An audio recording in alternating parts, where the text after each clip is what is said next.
आज आपण अंड्याची भुर्जी कशा प्रकारे बनवायची आहे ती पाहणार आहे। मी 3 अंड्यांसाठी 3 कप 3 कांदे बारीक चिरून घेतले, 1 टोमॅटो घेतला आहे।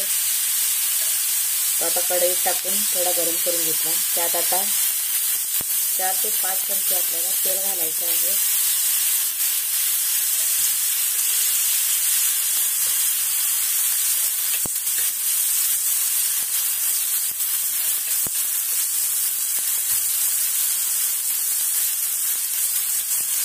तेल जास्त का घालायचे तर तेल घातल्यामुळे त्या भुर्जीला चव छान येते आणि भुर्जी तेलकट बनून एकदम मऊ लुसलुसीत बनते।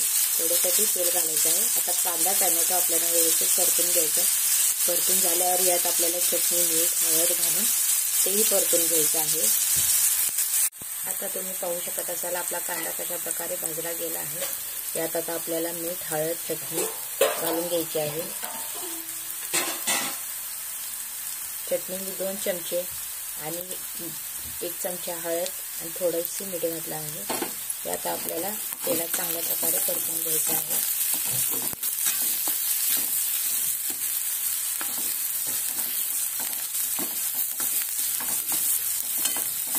अशा प्रकारे परतून झाले की यात आता आपल्याला ही अंडी घालून द्यायची आहेत। आता ही अंडी सगळी ह्यात फेटून घेऊ व्यवस्थित।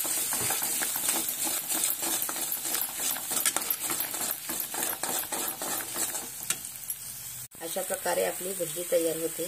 चटणी तेलात भाजून घेण्याचे कारण म्हणजे भुर्जी तेलात चटणी जर व्यवस्थित भाजली तर ती भुर्जीला कलर त्याचा चांगला येतो आणि दिसायला ही भुर्जी तेलकट आणि तिखट अशी चमचमीत भुर्जी दिसते। त्यामुळे तेलात चटणी ही जरूर भाजून घ्यावी। आता वरून ह्यात आपल्याला कोथिंबीर टाकायची आहे, ही सुद्धा मिक्स करून घेऊ आणि आता आपली भुर्जी तयार।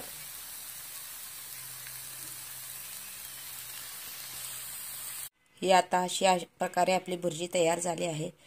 माझी ही रेसिपी तुम्हाला आवडली असेल तर माझ्या चॅनलला नक्कीच लाईक शेअर आणि सबस्क्राईब करायला विसरू नका, जेणेकरून मला नवनवीन व्हिडिओ तुमच्यासाठी बनवता येईल।